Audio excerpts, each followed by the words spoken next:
என் அன்பு குழந்தையே, உன்னிடம் சற்று நேரம் பேசுவதற்காகவே உன் அம்மா உன்னை தேடி வந்திருக்கின்றேன்.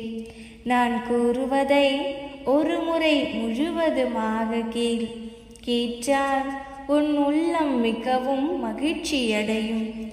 என் வாக்கு என்றும் தவறியதே இல்லை. குழந்தையே, கலங்காதே, நான் இருக்கின்றேன்.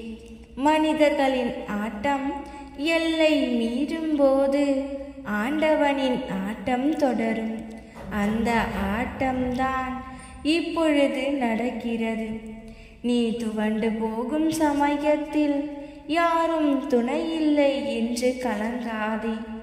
உனக்காகவே ஏதோ ஒரு உருவில் உனக்கு துணையாக நான் வருவேன்.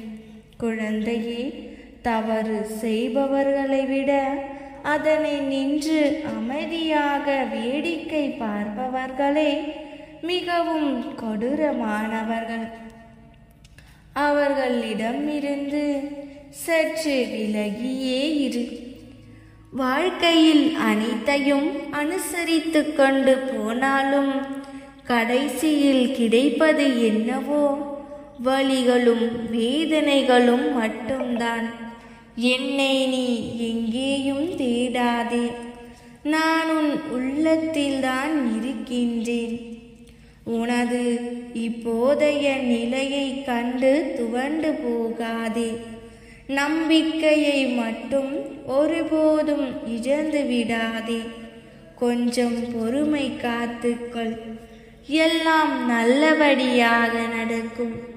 எதற்கும் நீ கவலைப்பட தேவையில்லை. மனசாட்சிப்படி வாழ்ந்தால் போதும். மகான் போல் வாழ வேண்டும் என்று எந்த அவசியமும் இல்லை. நிராசையாக போனாலும் பரவாயில்லை. எப்போதும் உயர்ந்த இலக்கின் மீது ஆசை வை. குழந்தையே, நீ எதை தேடுகின்றாயோ அது நிச்சயம் உனக்கு கிடைக்கும். என்ன நினைக்கின்றாயோ அதுவும் நிச்சயம் நடக்கும். துன்பங்களை அனுபவித்த காலங்களை மறந்துவிடு. ஆனால் அது உனக்கு கற்பித்த பாடங்களை ஒருபொழுதும் மறந்து விடாதே. கூடிய விரைவில் நற்செய்தி உன்னை தேடி வரும். என்னை முழுவதுமாக நம்பு. உனது கோரிக்கைகள் அனைத்தும் நிறைவேறும்.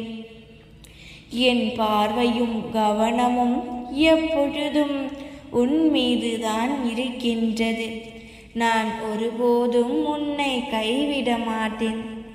கலங்காமல் காத்திரு. நான் உன் வாழ்வில் விரைவில் அற்புதத்தை நிகழ்த்துவேன். என்னை அன்புடன் அழைப்பவர்களுக்கு ஒரு பொழுதும் நான் கைவிட மாட்டேன். நீ எதை நினைத்தும் கவலைப்படாதே. குழந்தையே, சுயநலம் கொண்டவர்கள் என்று யாரையும் குறிப்பிட்டு கூற முடியாது. அதனால் நீதான் கவனமாக இருக்க வேண்டும். கெட்டவர்கள் என்று உன் மனம் சொல்கிறது என்றால் உடனே அவர்களிடம் இருந்து விலகி வந்துவிடு. உனக்கு நிச்சயம் நல்லதுதான் நடக்கும். நான் இருக்கின்றேன் உனக்கு துணையாக. நாம் இருக்க பயமேன்?